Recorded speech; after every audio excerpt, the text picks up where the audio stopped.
We are live. I'm so excited to be here with such a star, Sarah Papworth. She is Hi, everyone. incredible. Her work is extraordinary. I think she's a genius. I am going to introduce her in just one second, but I want to let you know about the Artivities booklet that my artists all made in case you haven't seen it. And Kim, where is it? I think on the blog or something. It's downloadable from the website. There's a PDF tab on the website. You can get it from there. Oh, good. Okay. And Sarah did this really cool word search. So you'll have a lot of fun with this. That's great. So let me introduce the wonderful Sarah. Sarah loves to spend her days painting and gardening at her home in North Cotswolds, UK, and watching Netflix. And we'll ask her favorite Netflix show. She used to be a homeware textile designer, and with the help of the Make Art That Sells classes, my classes, thank you, Sarah, she moved into the world of illustration and done pretty darn well. Some of her favorite clients include the Washington Post, HarperCollins, Publishers, Scholastic UK, Quarto Group UK, L'Oreal Paris, Workman Publishing, Floris Editions, American Greetings, Molly Makes Magazines, and Callisto Publishing. And her work has been seen in the Trend publications, WGSN, Trend Bible, Country Homes and Interiors, Artists and Illustrators, and Landscape Magazine. And that's just a few of the many, many things she's done.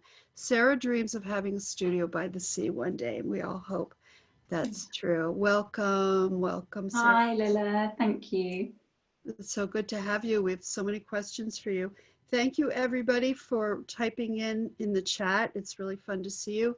And don't forget, as Kim said, to put your questions in the Q&A panel, which you can find at the bottom of your screen, that nifty little thing. I'm going to launch the poll, and you can fill that out as well. So there that is, and that is fun to fill out, and it tells us a little bit about you, so that's great. Okay, we were talking before we went live about something that popped up today when we were emailing, me in Boston, Massachusetts, you in England, and I said, wait a minute, this is the 100th day of your 100-day Hermit Art Club? Yeah, that's right. Yeah. So and, today is this. So yes. Yeah, this is the 100th day, and that was totally a coincidence that it was going to happen on that day. And when I saw the date, I was like, yes, that's brilliant. Yeah, just perfect. So I've been doing the 100-day project and just creating art videos to give a little bit back to my followers and to also practice doing videos, really, to get a bit more used to it and teach. And yeah, it's been really, really great. They're just wonderful and unbelievable and very generous of you. The whole series is free, right? Yeah, although now that the 100 days has gone, it's not so available. There's weeks 1 to 4 available on YouTube, but yeah, the rest I've got to decide what to do with it. But yeah, so it was free, yeah, which is amazing. Yeah. And now, but absolutely, you should monetize it 100%. Yeah, so it's 14 weeks. No, 15 weeks. 15 weeks. It was quite hardcore to do. Like, it was quite full on because I only decided to do it about 6 days before. I knew I wanted to do the 100-day project because I've done it in past years and I knew that it was pretty intense. But whenever I've done it, it's really propelled me forwards and pushed me. It has pushed me out of my comfort zone, but I want to ask about that, really, but let's tell everybody what it is exactly. It's a series of videos. Will you tell them a bit about it and some of the topics? Yes, so for this 100-day project, it's basically I'm sharing it's videos and little prompts and things and projects, and I'm sharing how I actually work. So I've given things for people to do, so little exercises and things, And then at the end, I actually film how I create things, how I do my techniques. I give away quite a lot of information, and each week there's a project at the end which you guys can do, and then I've also done myself, so that you can see how I have approached it. And it's all by hand. It's not on Photoshop or Illustrator. So that was one of my things. I wanted to work more by hand.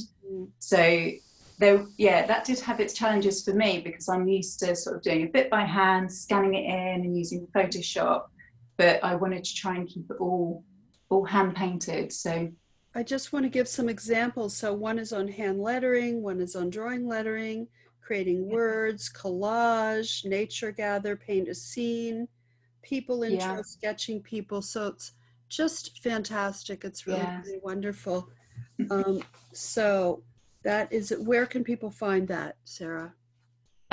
So it's basically, if you go on YouTube, so Sarah Papworth on YouTube, there's the first weeks 1 to 4. And then now that it's finished, I will work out where I'm going to use as a platform. So there's nowhere at the moment, because it's just finished today. So sorry, guys. No, but that's fine. I mean, they get how many free? So that's 4 whole weeks free. Oh, wow, that's incredible. Yeah, so that's quite a lot. That's a whole month. So wow, yeah, that's amazing. Yeah, that's great. Javon writes, Hermit Art Club has been amazing. Thank you, Sarah. Rachel Arby says, Hermit Art Club has been so good, wonderful to watch Sarah work, very inspiring. Thanks, guys. So just Google her on YouTube and you can learn more. So put your questions in the Q&A panel, and you can chat in the chat panel, but we will see your questions if you put them in Q&A, and we'll try to get everybody's. We also have a giveaway at the end, you know, our little fun competitions, and this is what you will win: Sarah's incredible book. And I learned a lot, but even more importantly, I got to love her. I learned a lot doing the book as well. Just so fantastic. Yeah, that's one of the nice things about doing portrait books. You just learn so much about so many people that you may not have had your attention drawn to before. And we will be looking at her work on screen, so you'll get to see all that. So stay at the end to win that wonderful book. And if you don't win, you get it on Amazon or Barnes & Noble or wherever books are sold. IndieBound, all the great places. Thank you for filling out the poll. We'll just leave that up a while. So you have a really interesting story, because you worked as a textile designer, as we said, which is all about color and decorative pattern, repeat pattern, particularly florals, geometrics, that kind of thing. And then you now, as we see, you illustrate people, scenes, things, stories, narratives. Tell us about that process. I'm sure everybody's really interested to hear about that. Yeah, so it's funny actually, because when I went to university, I actually started off doing fine art, and then I changed to do textile design. And then after university, I then got the job as a homeware textile designer.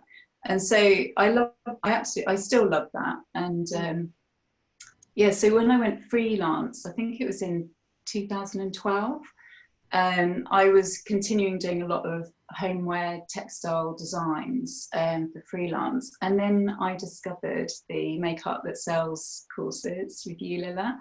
And it was amazing, really, because it actually, I think I'd got to a point where I wasn't feeling the joy in my work anymore. And that's something you really helped me get back into my work. And I think through doing your courses, I think the first one I did was, I think it's called Matt's B. Was that where there were quite a few different things you could try within 5 markets? Yeah. Yeah, there was like editorial and maybe kids book, and I can't quite remember now. It feels like a long time. I should know, but people chime in. I tried quite a few things, and yeah, it really reignited my joy for making art, and I just learned so much, and I really, really grew.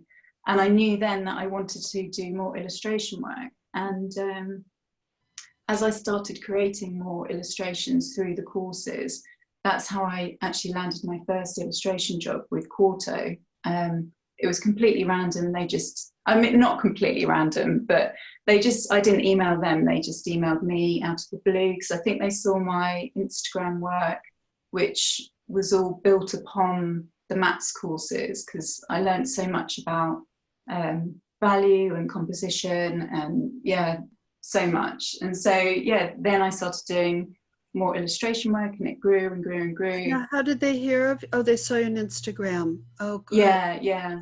Hear that? But it's funny, because when I used to do art at school, so before university, what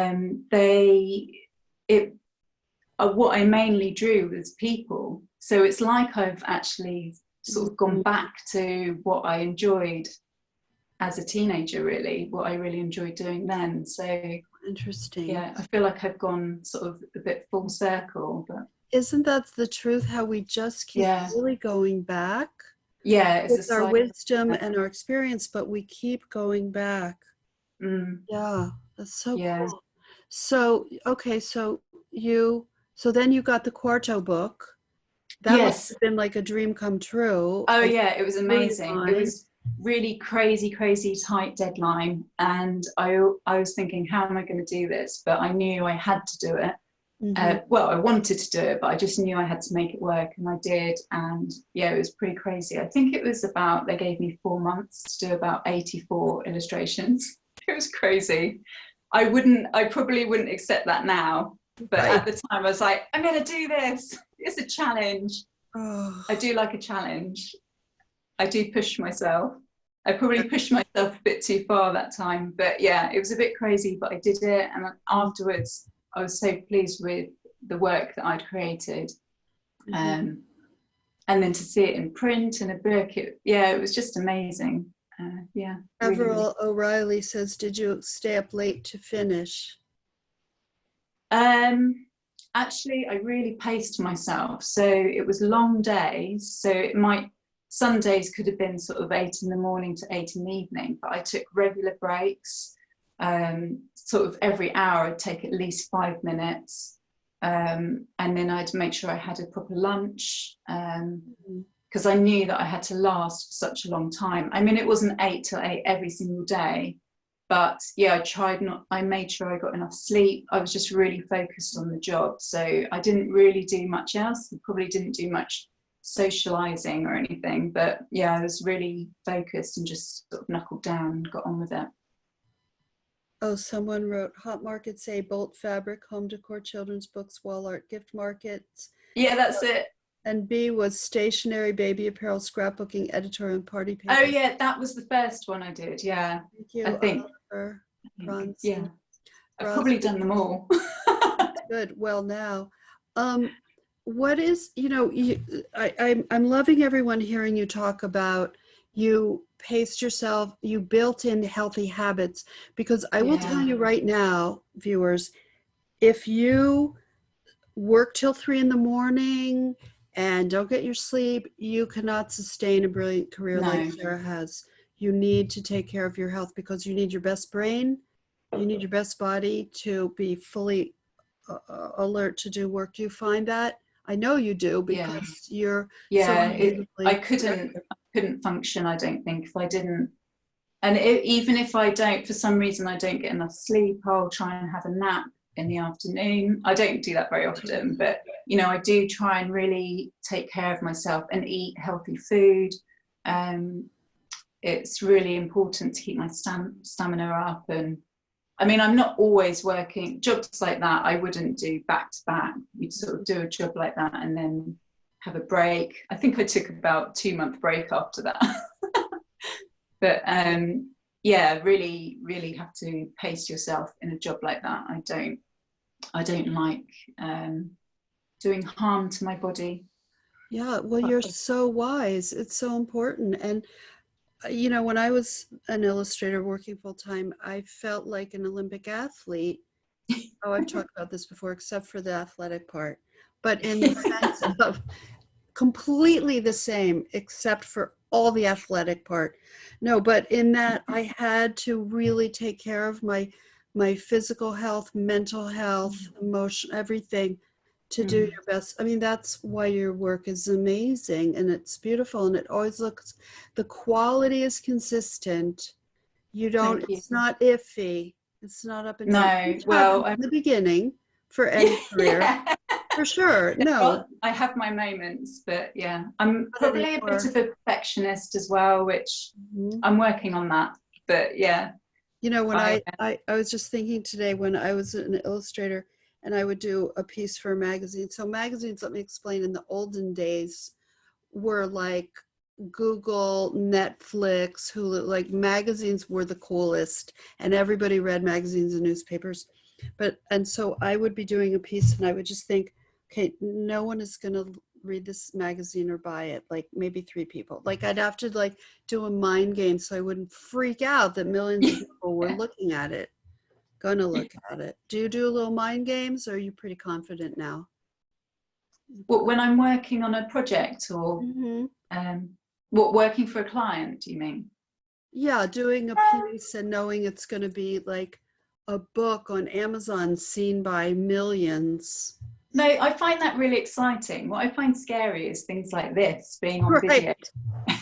I know. Hence why I did, partly why I wanted to do the 100-day project as video, so I could, again, I'm always sort of pushing myself to, I don't like my fears to take a hold of me, so I like to, yeah, get on top of that almost.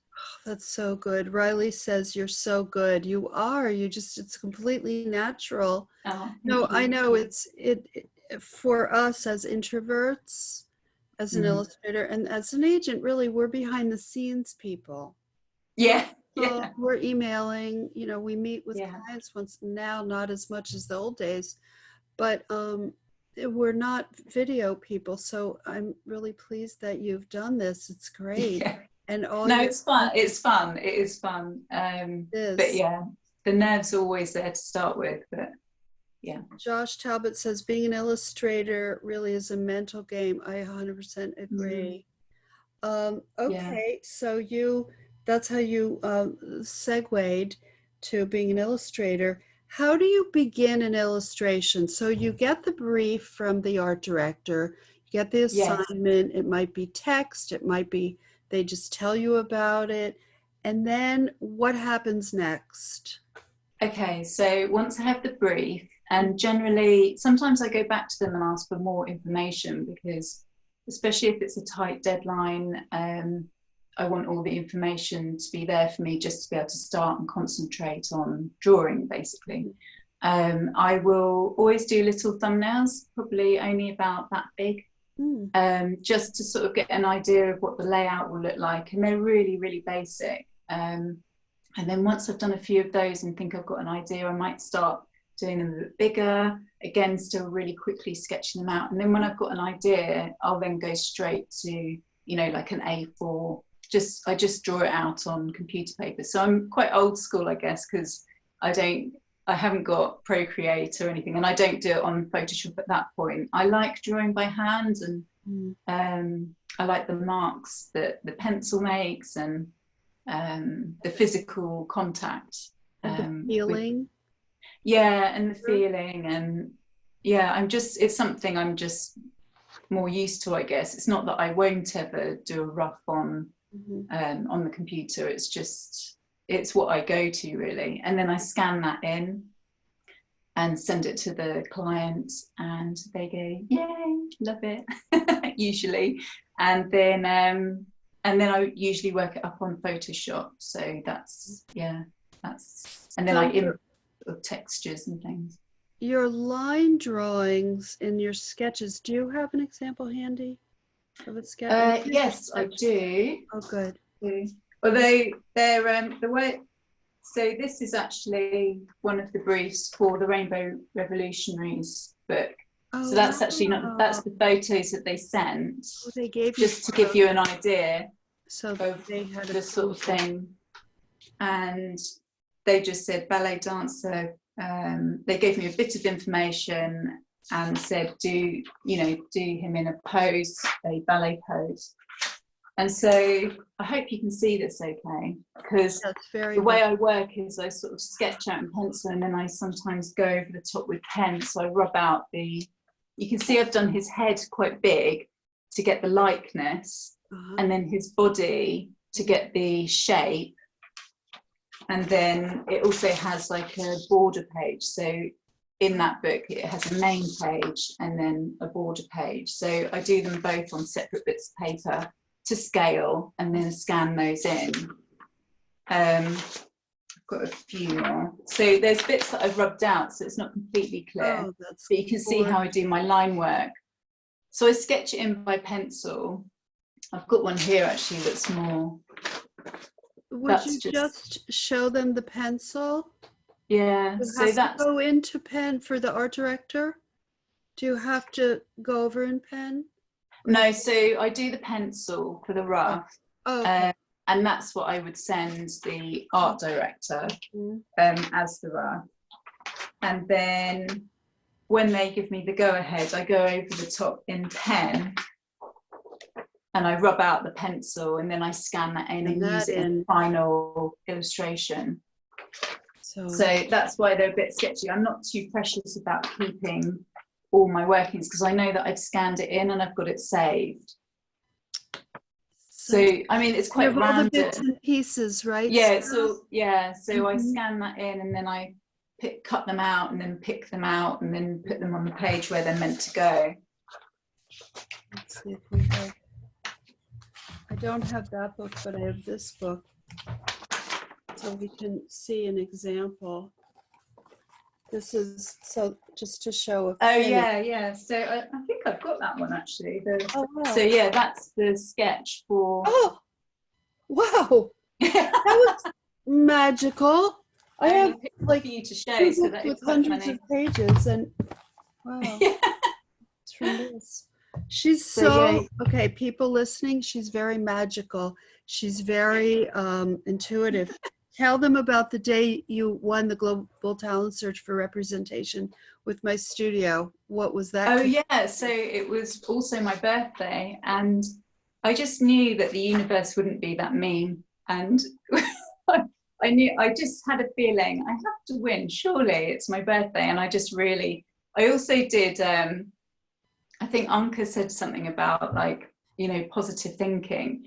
And I also had a page on my iMac as the screensaver that just basically had like pictures of, I put my face on and put winner of the GTS and I had all like the studio. I wish I could show you, but I don't have it here, but it's quite funny to see. You have to send that to us. Yeah, I will. So what Sarah's talking about, for those of you who haven't seen every webinar, and I don't know why that would be, no. Several of my artists have said that they wrote Post-its like, I am represented by Lilla Rogers Studio before they were represented, or I will be, or something like that. Yeah, like affirmations, I guess. Yeah, pretty amazing. The Q&A panel is down at the bottom of your screen. You see where it has like chat and Q&A. So that's where you can find it. We have questions and then we want to look at our amazing images. You're going to freak out. Oh, Sarah, tell us about the World Illustration Awards. Tell us about that. I'm glad you asked, Lilla. I'm glad I did. Yeah, it's so exciting to be shortlisted with 2 projects for the World Illustration Awards. And I only found out I think it was this month, or maybe it was the end of last month, actually, just at the end of last month. So I only just found out recently. But yeah, Lilla, it was you that said you should enter some competitions. And so thanks. Yes. Well, yeah. You should. Absolutely. And I entered, it was so I entered this for the book covers. Love that. Professional book covers. So got the box. And this cover actually came from, I think this might, if I can find it, it was the first illustration I did for the inside, because quite often you do the covers last, you know, at the end. Right. And I don't know if oh yeah, here it is. So this was the first illustration I did for them. Oh God, that's and gorgeous. This is what they decided they wanted for the cover. So that was the inspiration. But you can see how the fox is crying, and this one is a bit sad, and the colours are more sort of moody.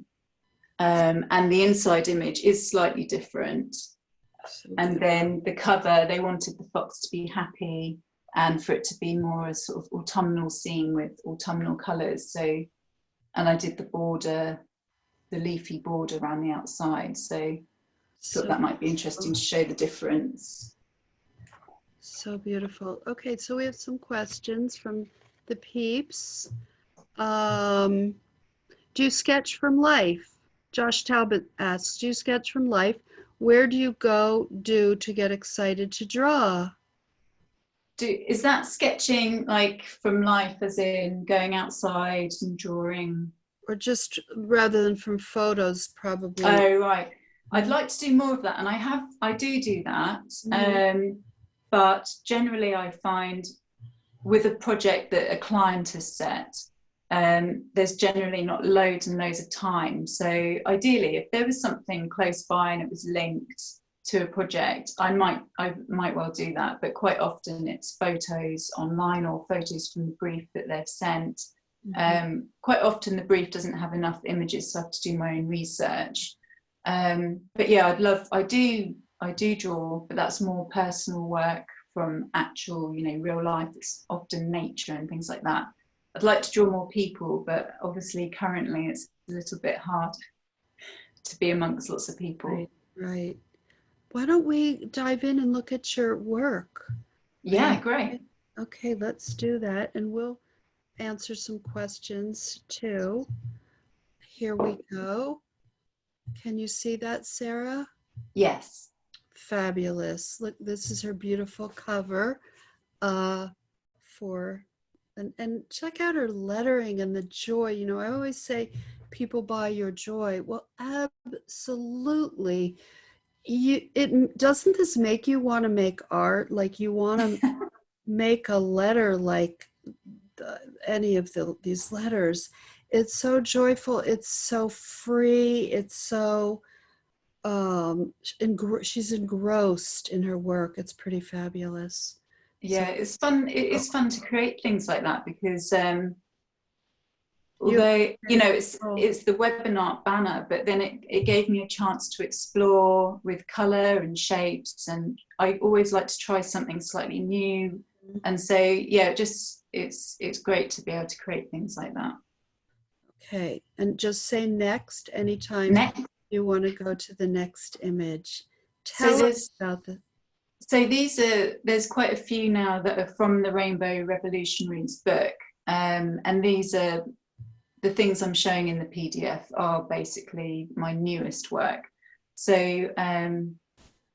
yeah, I chose this one because I just really like the composition, the colours. I've been using more bright colours recently, I think, and the brief for the book was to go brighter, and I really enjoy these colours. And interesting. Yeah. Was that because they asked you to, or something happening that makes you want to do bright colors? They did ask, because it's a kid's book, they did ask for brighter colours, but it's always good to explore different colourways, and they didn't really, I don't think they were too specific with, you know, what palette. They said, you know, you can choose the palettes. I don't remember them saying, oh, it has to be pinks or anything like that. So I was given quite a lot of free reign on the colour palettes for these. It's beautiful. Look at all the incredible textures. Even the floor that he's standing on is this beautiful texture.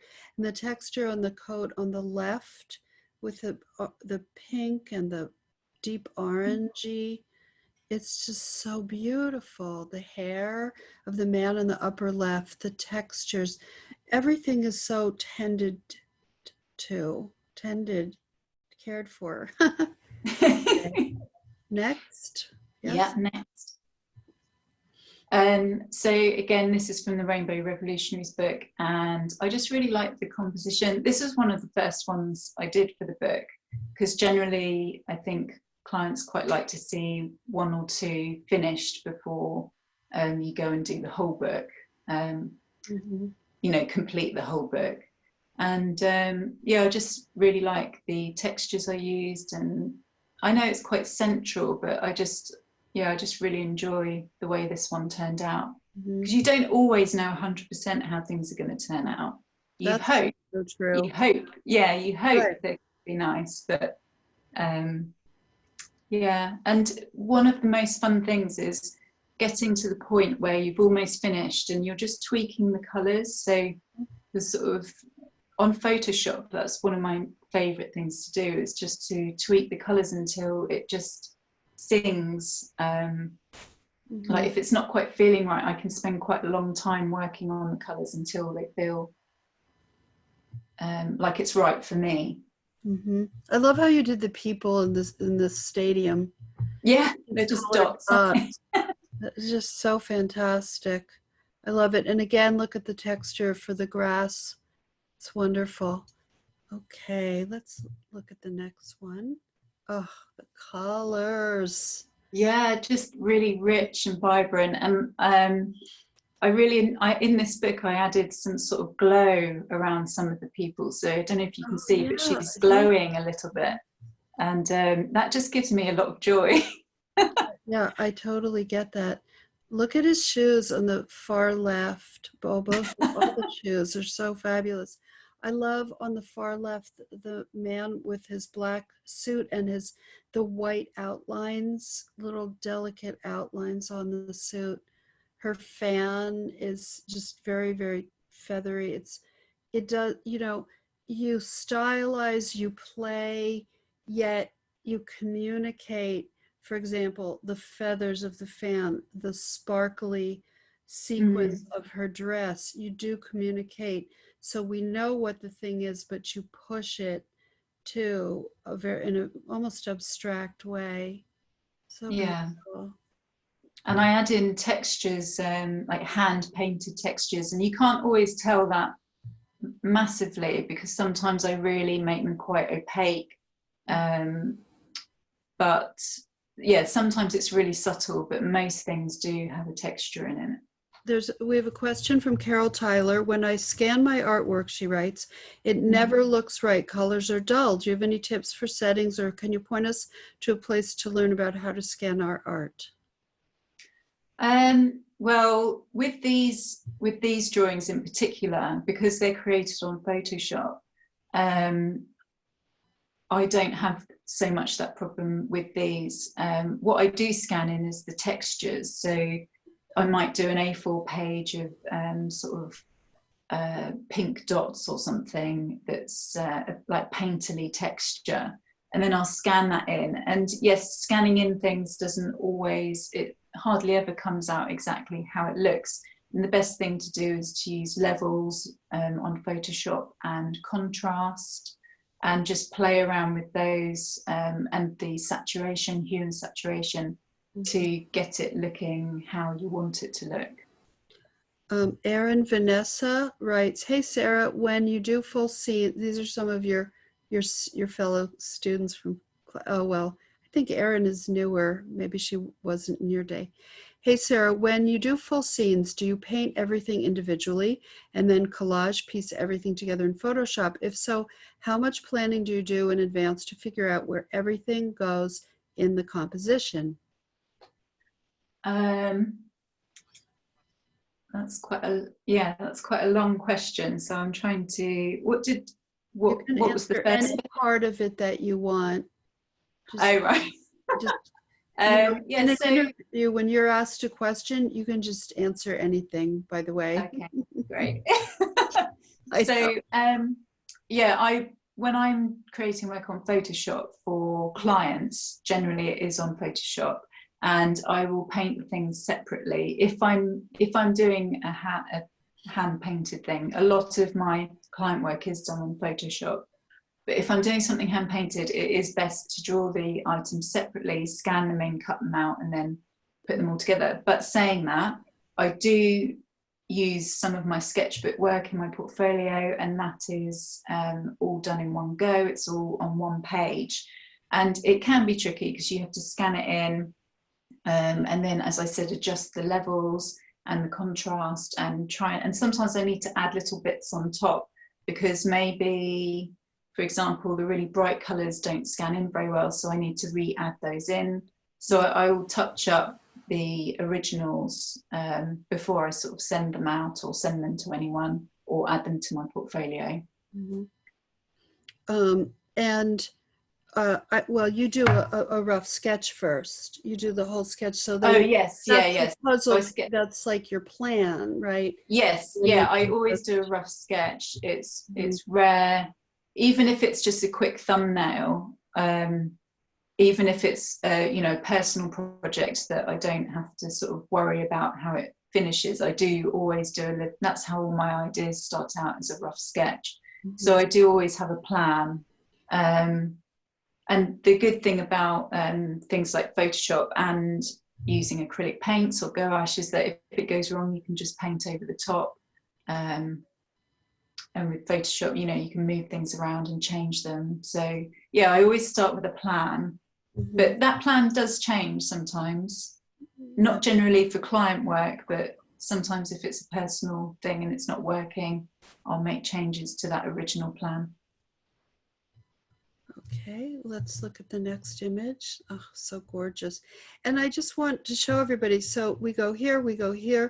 Do you see that before we went live, I said to Sarah, every image you do is like a unique color story that's equally brilliant. And it's so important to not just repeat the same color palette in every piece you do. First of all, when art directors are looking to assign, they might want a moody color palette. They might want happy and cheery. They might want spooky, you know, so you want to show that you can do that. I want to just answer Liz Scotta's question. She said, what is an 8/4 page? 8/4. So that was A4, which is not exactly letter size. It's letter size is the US, and oh yeah, is the British. It's similar to 8x10. Mm-hmm. It's a bit taller than 8x10 inches. Right. I thought that was interesting. Okay. Tell us about this piece. Yeah, I love doing this, and sometimes it's hard to get an expression right, because you're trying to get a likeness, but also if it's an action shot, or you know, they're doing something slightly different with their face, so obviously they're singing. But yeah, so I just really enjoy doing this one, because it's, with each piece there's something slightly different, so the colors change, there's always something different to try, and that keeps me interested. That's what keeps me motivated while doing a book like this with many images. Let me guess what it was. Was it the veil and the paintings in the background? Yeah, I loved doing those paintings in the background. They were originally nude, but because it's a kid's book, they asked me to cover them up. That's great. That's great. We have a question here. Let's see. Liz Scotta says, what is your favorite medium to use, watercolor, gouache, or acrylic? When do you favor one over another? When the mood takes me, but probably acrylics are my favorite at the moment, because I'm doing a lot more painting on canvas. So that when I do a lot of experimenting and trying new things, that does filter into my illustration work as well. So it sort of feeds it and it grows from that. So at the moment, acrylics, but I do love watercolors as well. I don't really use gouache. I have got a lot of gouache paints, but I think because they're quite flat, it's harder to achieve the texture that I really enjoy. So yeah, mainly watercolor and acrylics. Okay. Oh God, I just love clicking the next Yeah. one because it's like, boom, a whole new, oh God. So that's the one you picked out earlier to show, and I showed the sketch of that. So beautiful. From the book. Just your colors. And I think all your background as a textile designer, your background of doing different colorways, color palettes and all that really paid off. Yeah, I think it's all sort of, I sometimes think to myself, oh, I wish I'd, continued fine art at university. So, I sometimes have that fleeting thought. And I think, well, no, because actually the textile design has really fed the way that I do create my illustrations now. And I don't regret it at all. It's all a journey, isn't it? And that's partly what I mean about going full circle. It all interlinks and becomes a story, doesn't it? It becomes your story and your style. And it all builds, in our lives. The things we like build us to the next, help us get to the next step. And the things that we think we don't like, we still may be learning a lot. We'll learn what we don't like. We learn what not to do. But even so, there's always good stuff in everything. Yeah. Okay. Yeah, definitely. Tell us about this. Oh, we saw the Nureyev sketch. Yes. So I wanted to show the whole page because although it hasn't got the text included, I for the top one, I really liked the way that I added the ballet legs for the border. And that was one of my favorite ones, even though it's the most simple, the Rudolph one, even though it's one of the most simple illustrations in the book, it just, I don't know, it's something about the colors and the simplicity and the space around it that I really like, because I tend to add quite a lot in. So for me to do something a bit more pared back sometimes is stronger, in my opinion. And then the one beneath, I wanted to show how the river flows around the border. So it goes from her name all the way around the border with the flowers. So pretty. I love that easel. It's also beautiful. I would like an easel like that myself. Yeah. Okay. Frida Kahlo and Alvin Ailey. Yeah, so again, just showing the border designs as well. And you have I really like the sorry. You have fun with everything. You dive in, you step up to the plate. So with the borders, someone else might just do little dots or something, but you gave 100%. So on the Frida Kahlo piece on the right-hand page, the left is a little monkey. Amazing. Or on the right-hand page of Frida Kahlo, the pen dripping onto her what's that called? A crutch? Yeah, crutch. Yeah. And the roots coming out of it. I mean, it's just so thoughtful. Yeah, and I really enjoyed the sort of the perspective of the bed, even though it's probably not a true or correct perspective. I quite like it when things are a bit wonky and wonk. Oh, it's so beautiful. Oh, now we go into these golds, which are so Gustav Klimt, so much like his work, but in your own unique way. So this is from the I Know an Artist book, and I wanted to show a few of these because I haven't shown that many on my Instagram, and this is one of my favorites. And in each illustration I really enjoyed trying to get some of their style into my style, if that makes sense. So totally does. Yeah. The S on Gustav on the top is genius. How it's about those gold semicircles creating the letter S as negative space. So you really push to just push that so far. I guess in this one you could probably see more of the sort of textile design aspect. A bit more, a lot of pattern, hasn't it? Oh my God. You know what I would like? I I'd love to print this on Spoonflower and make a dress out of it. Oh, wow. Yeah. Let's talk about that after, okay? Do you have a Spoonflower page? I set one up ages and ages ago, and there's probably about 2 things on there. So I'm not sure what's going on with it. But What's the name of it? Because I bet I think it's Beetroot Press. Beetroot Press. Beetroot Press, I think. Is that all one word? Well, we can. Yeah. No, Beetroot and then Press, I think. Okay. But it's been such a long time that I'm not 100% sure. It's either that or Sarah Papworth. So one or the other. So unbelievable. Or really any of the patterns from this. I mean, I want to make, like this dress I made. I make a lot of my clothes because I can do exactly what I want. And yeah, that's amazing. I'd like to sew more of my own clothes, but it's just another thing on my long list.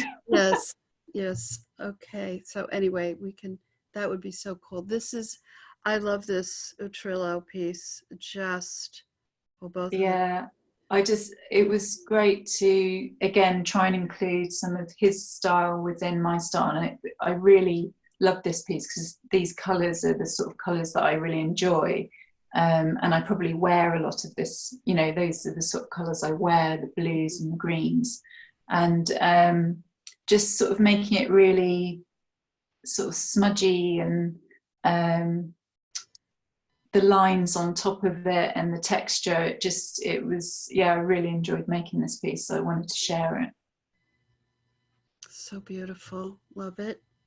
And then as a difference, the Cara Walker one below, which is more graphic, but with the chain around it. Yeah. So fabulous. Okay. So tell us about this. I know about these pieces. So the top one and the one on the left, the notebook, are from one of the Matt's courses. So it was editorial, wasn't it, the top one? Mm-hmm. And then I think the notebook was from boot camp, I think. And then the little bone broth one was part of the Washington Post. It was a spot illustration for Washington Post illustration. I put them all on the same page because I felt like they had a similar sketchy sort of feel to them. And I've recently just done a book in a similar style to the top illustration, which I was quite excited about because it just felt like a slightly different style to the Rainbow Revolutionaries and the other books I've been doing. So it was really fun to try something different. Yeah, it's just, I mean, line quality, just gorgeous line quality. And beautiful, crazy about it. Okay, tell us about this. So this was one of the Art Menagerie, Lilla's Menagerie pieces that I did. I guess it was in December, January time. And this is actually a piece that I painted all in one go. So this, I did adapt it on Photoshop because I had to take, it was quite big, it was A3. I've actually got it behind me on the wall. And I did a series of 3 of these. Actually, I think the 3 are on the PDF, so you could scroll through. But so I did the texture behind, and then I painted the white on top. And they were so fun to do, and it was something different for me. Just gorgeous, the quality of the paint, the thickness. Yeah, it was really fun. And this was with acrylics, just on cardboard. Recycled cardboard, so it wasn't anything particularly special, but it was really fun to create them. So then the textures behind, and then I created the white on top, and then on top of that I painted in the line work. It was really fun to create something totally by hand and to come off the computer for a while. Oh, gorgeous. And this is also menagerie work. This is where you set the colour palette for us, and you gave us the mood board to follow. And so this is... Oh, I'm sorry, I just want to tell them the menagerie is what I give my artists that I represent every fall some assignments I create for them to produce work that we then reveal in January to art directors as a kind of trade show, virtual trade show. So you created this for that. And what was really fun, this was one of the first pieces, I think, actually, and it was just so fun to create a personal piece, but to a brief that you'd given. And I just really got involved with playing with the colours on Photoshop and adding in the textures. And yeah, it was just a really fun piece to create. It gave me a lot of joy. I mean, I'm looking at the leaves in front. Yeah, those leaves. Just those leaves. Unbelievable. Unbelievable. The level of sophistication and confidence and style, and then below the basket, how it's depicted with this light blue line on the dark blue background, and with the wonkiness that I adore in your work. Just spectacular. Oh my, I don't remember this piece. Do I know this piece? This is amazing. I sent it. Is that for the menagerie too? Yeah. So it was along the same theme. And if you can see some of the similar leaves are within that pattern. And actually this, I started off doing a pattern. I wasn't quite sure how the pattern was going to turn out. And then I accidentally mirrored it. And that gave me the idea to create this sort of mirrored pattern. I love it. I love it. I would like each of these as stickers. I've been doing making a scrapbook from our trip. Oh wow! And I'm using like vintage wallpapers and nice old bits of vintage fabric. But these would just be. I'm gonna print this out and use it. So cool. And then I'll show you. Tell us about this masterpiece. So this was from the retreat last year. Oh, right. At your house, Lilla. And you set us a task to draw, I think it was draw something purple or draw a leaf or something. And I already had painted in the background yellow colour, so I just drew on top of that. But I was really pleased with how they turned out, so I thought I'd add to the PDF, but it's part of my sketchbook. Is the yellow acrylic? Yes, it is, yeah. Right. Wow. So you did this outside? Yes, yeah. Oh. And then this piece was from the Hermit Art Club. So this was, I think, this maybe week 10 maybe or 9. It was paint a scene week. So I did paint this all in one go. Oh, incredible. Yeah, one of my most recent pieces of work. So I wanted to share that. I want to talk about this piece. First of all, the only pure white thing in here is the woman's dress. And it's so cold and ghostly against everything else that's muted. It really it gives you that ghostly vibe so well. Yeah. How she does the house, it's not just any old house. She's probably researched or maybe researched over the years, so she has a vocabulary in her head already of houses, of the shape and the Tudor in the front and the brick of the chimney and the shingles on the ceiling and the odd shapes of the windows, the door, how it fits in the Tudor kind of shapes, the stucco. There's so much that's thoughtful, let alone the color, let alone the texture. And then in the foreground, how that the whole piece is kind of framed in this feeling of all the plants that are mostly done in blacks and grays that encircle the entire image except for the path on which the woman is walking. It's very masterful. Thank you. And that is actually a real house near to me. Well, you see. Although it's not pink. The pink is made up. But it is a real house. It's a Cotswold stone house. Well, I hope that you live in the Cotswolds because it's like fairy tale world, isn't it? Yeah, Everything looks like fairy tales. Yeah, I was in the Cotswolds when I was 15. Oh, were you? Yeah. How about that? Where did you go? Do you remember? Yes, my brother went to Cheltenham, the school. Oh, Cheltenham. Cheltenham.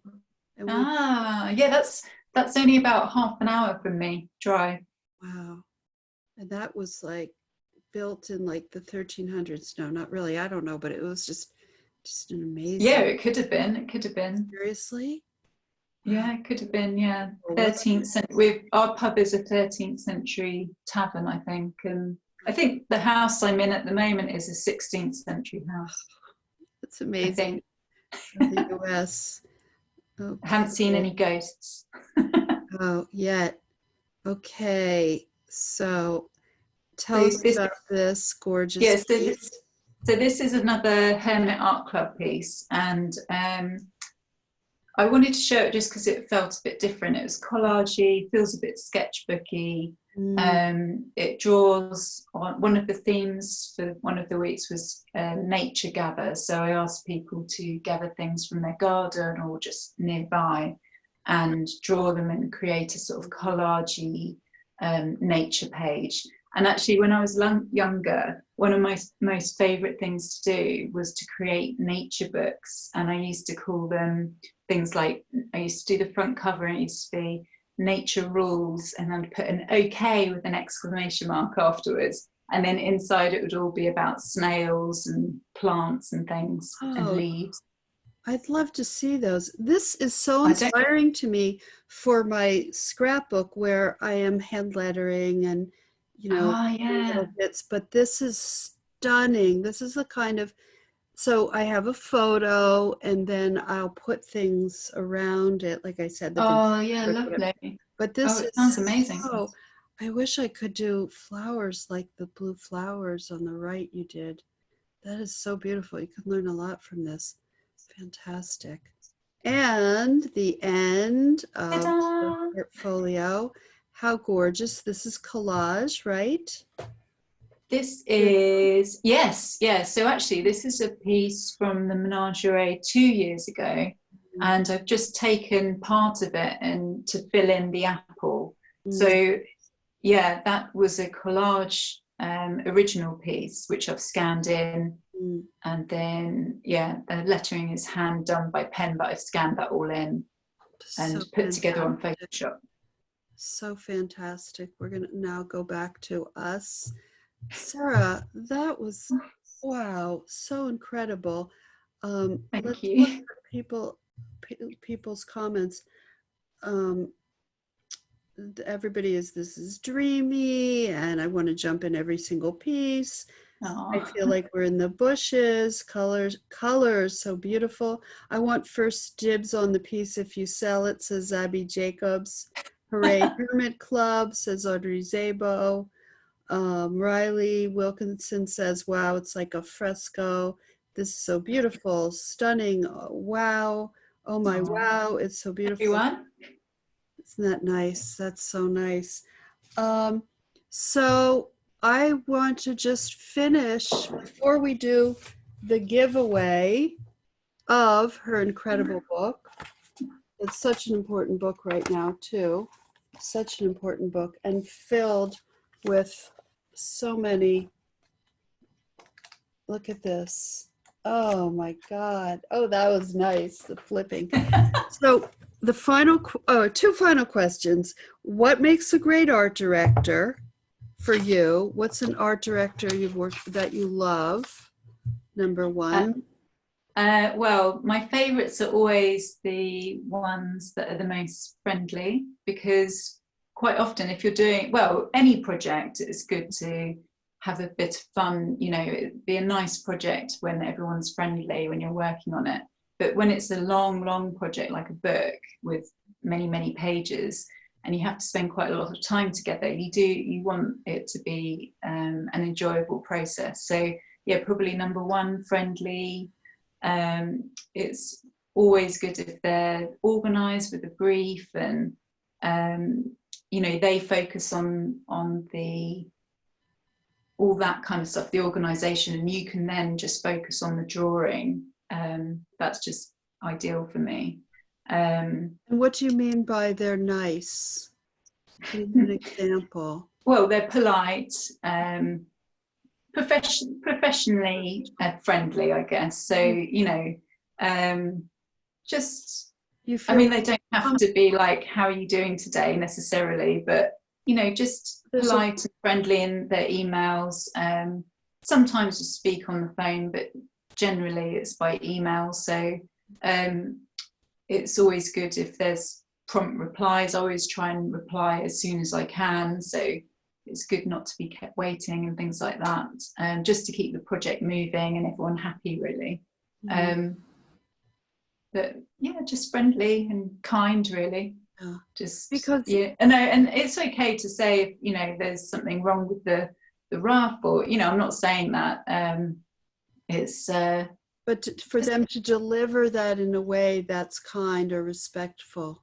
Yeah, I totally agree. It's the same with illustrators. Art directors and agents want illustrators that are kind and professional. I remember years and years ago, art directors would say, like when they would come to speak at my college when I was a student, they'd be like, you know what?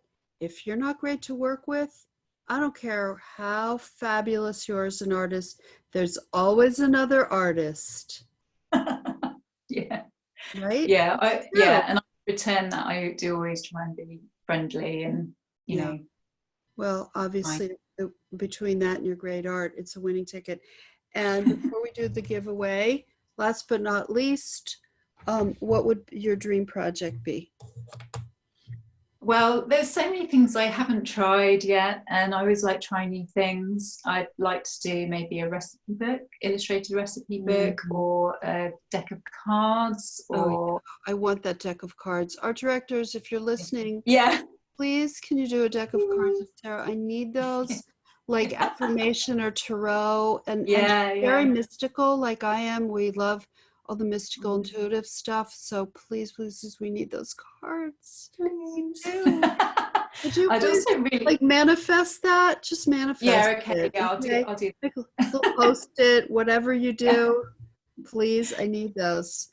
Okay. I'd also really like to do I'd actually really like to do some kind of mural, but I mean, I don't know if my computer would actually take doing it to scale, but yeah, I'd love to design a mural for a building or something. That really appeals to me. Well, Sarah Jo did those huge murals for the hospital. Yes, and you could talk to her about that. And you know, you just, I mean, they can, if you do it in Illustrator, not Photoshop, then they can just. Yeah, that's true. Yeah. Size. That's the beauty of that. Okay, who's ready for the giveaway? So here are the rules. You're going to use the chat panel. So press the button down for the chat panel and pop that open. We are going to say a category. You can type in your answer. You can type in as many answers as you want, as often as you want. And Kim, say hi, Kim. Hi, Kim.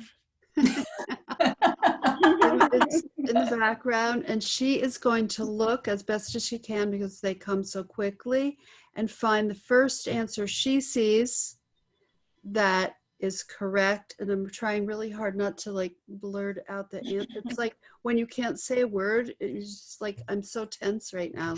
It's unbelievable. I can't even look.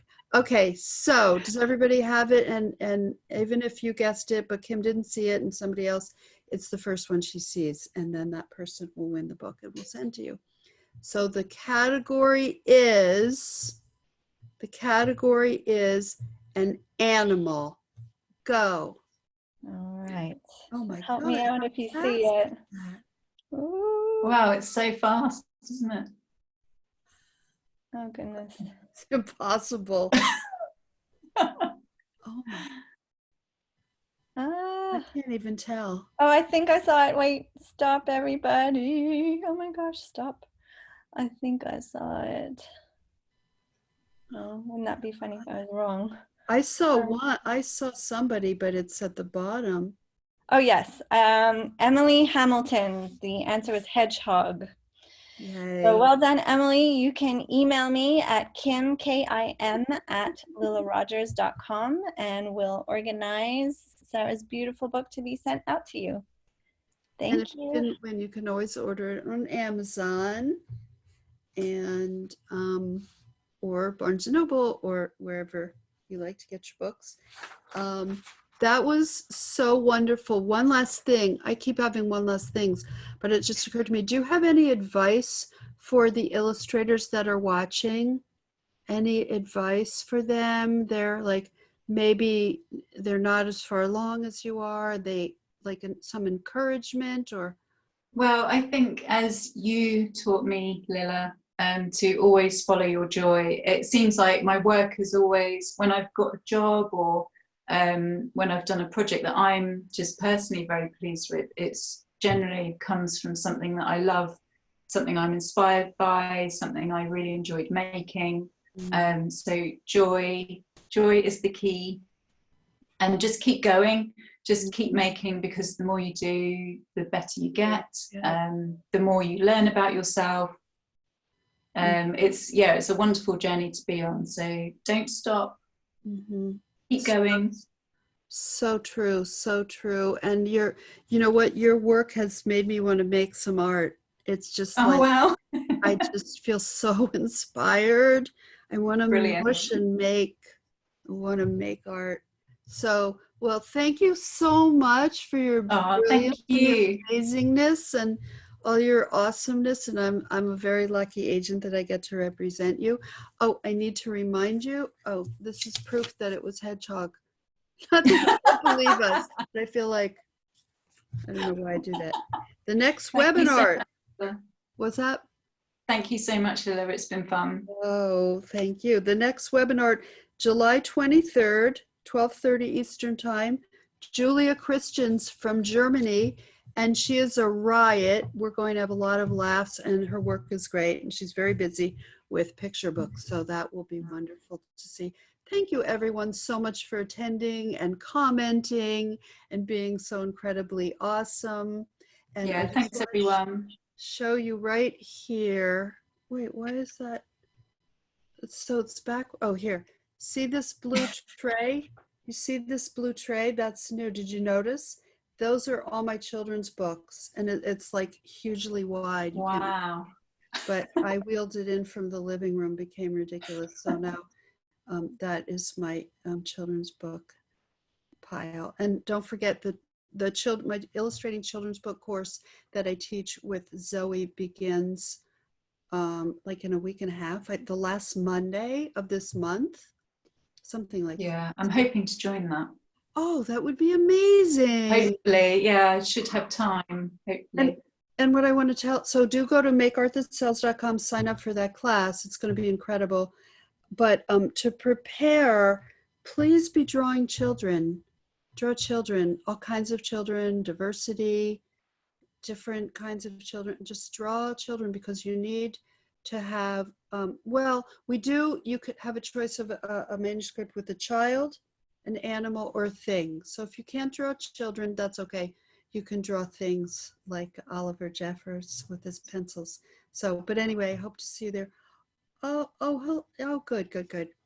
It starts July 27th. Thank you, Kim.